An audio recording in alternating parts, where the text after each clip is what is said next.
नमस्कार मित्रों, इल्विन क्लासेस के यूट्यूब प्लेटफॉर्म पे आपका बहुत बहुत स्वागत है। मेरा नाम विवेक है। हम लोग मुख्य सेविका परीक्षा की तैयारी कर रहे हैं।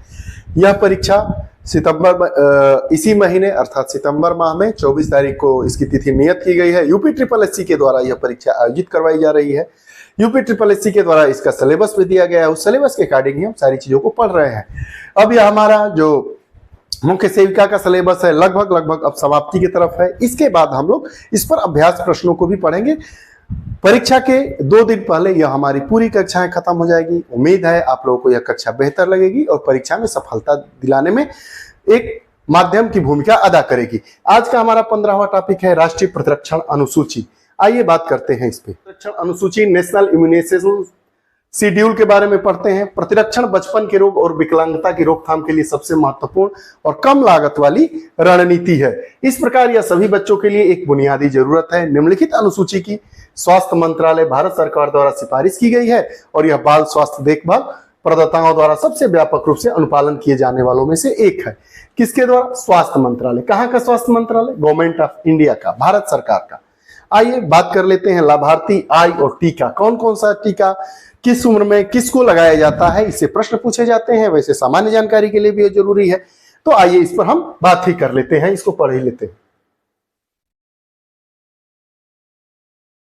देखिए, नवजात जन्म के समय 6 हफ्ते तक जन्म के समय बीसीजी और ओपीवी का टीका लगता है। जब 6 हफ्ता हो जाए तो डीटीपी और ओपीवी का लगता है।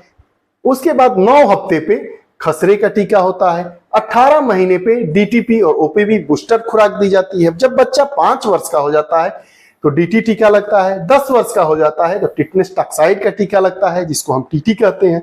और बच्चा जब 16 वर्ष का हो जाता है, 10 वर्ष पर टिटनेस और टॉक्साइड का टीका लगता है। जन्म के समय या डीटीपी ओपीवी के समय शून्य खुराक के नाम से जानी जाने वाली खुराक, और यदि पहले छूट जाए तो 14 दिन की आयु तक दी जा सकती है। अगर जन्म के समय डीटीपी का टीका नहीं लग पा रहा है तो जन्म के 14 दिन के अंदर ही यह टीका लगवा लिया जाता है। आगे किसका फुल फॉर्म क्या है? तो जो हमारा बीसीजी है, बीसीजी इसका फुल फॉर्म है बैसिलस कैलमिटी गुएरिन। बीसीजी का पूरा नाम बैसिलस कैलमिटी गुएरिन। डीपीटी का पूरा नाम डी से डिप्थीरिया, पी से पर्टुसिस और टी से tetanus. OPV oral polio vaccine, DT diphtheria एवं टिटनेस वैक्सीन। चारों का नाम पूछेगा, मिलाने के लिए भी आता है। अब आगे भारतीय बाल रोग अकादमी की अनुशंसाएं क्या क्या है उसको भी जान लेते हैं। भारतीय बाल रोग अकादमी हमारे देश में बाल रोग विशेषज्ञों का सबसे बड़ा व्यावसायिक संगठन है, जो पूरी तरह से राष्ट्रीय अनुसूची की पुष्टि और उसका समर्थन करता है। यह उपयुक्त अनुसूची में आगे 2 अतिरिक्त टीके जोड़ता है, अर्थात हेपेटाइटिस बी के टीके की 3 खुराकें जन्म के समय, 1 महीने की उम्र और 6 महीने में दी जानी चाहिए। यह जो हमारी आईएपी है वह 3 और टीके की अनुशंसा करता है।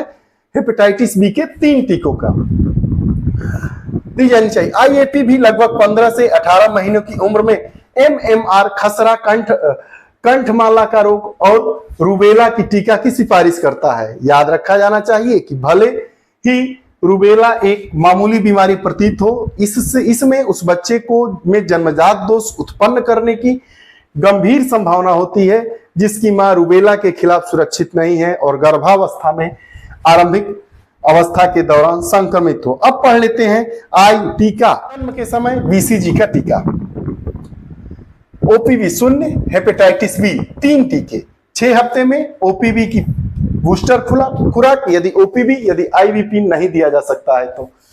ओपीवी मतलब ओरल ड्रॉप, आईपीवी इंजेक्ट करके जो दिया जाता है। आईपीवी 1, ओपीवी 1, डीटीपीडब्ल्यू 1, डीटीपीए 1, हेपेटाइटिस बी 2 और हेपेटाइटिस बी 1।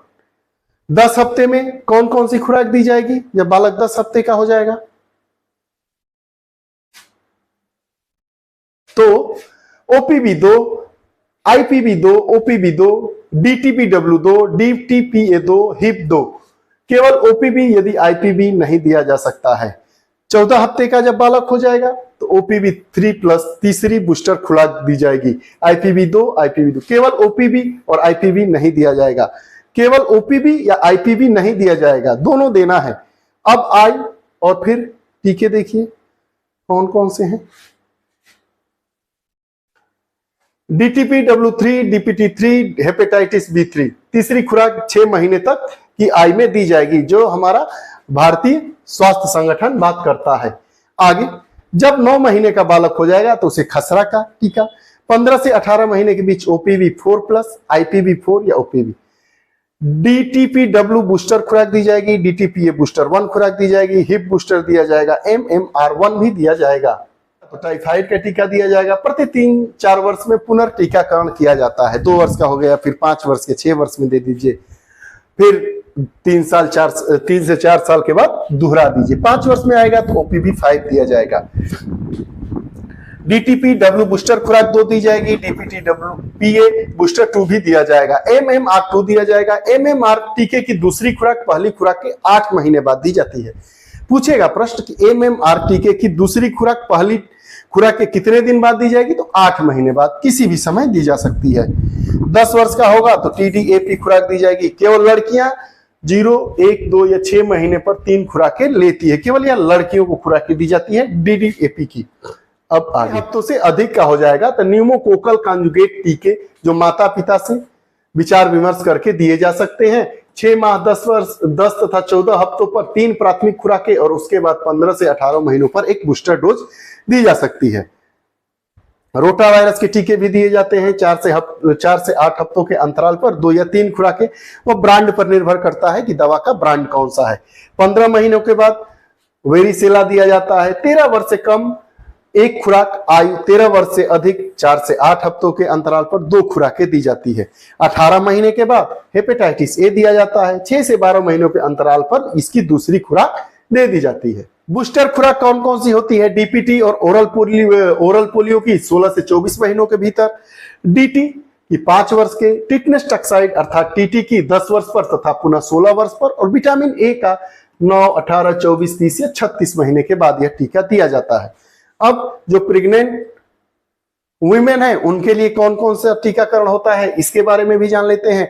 टिटनेस टॉक्साइड पहली खुराक गर्भावस्था के दौरान जितनी जल्दी हो सके पहला संपर्क, दूसरी खुराक पहली खुराक के 1 महीने बाद, और बूस्टर यदि पहले टीकाकरण हो गया हो तो 3 वर्ष के भीतर।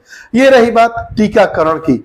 WHO के अनुसार टीके का क्या मानक है, जो हमारा स्वास्थ्य संगठन है उसके अनुसार क्या है, हमारा स्वास्थ्य मंत्रालय कौन कौन से टीके को प्रीफर करता है, इसमें से भी प्रश्न पूछे जाने की संभावना है। सामान्य जानकारी के लिए भी आवश्यक है। आपको ये हमारी कक्षा कैसी लगती है, अपने कमेंट, अपने विचार जरूर दें कमेंट बॉक्स में जाकर, और लोगों को संभव हो सके तो जोड़े इस कक्षा से। फिर अगली कक्षा के साथ पुनः उपस्थित होंगे, तब तक के लिए बहुत बहुत धन्यवाद। नमस्कार।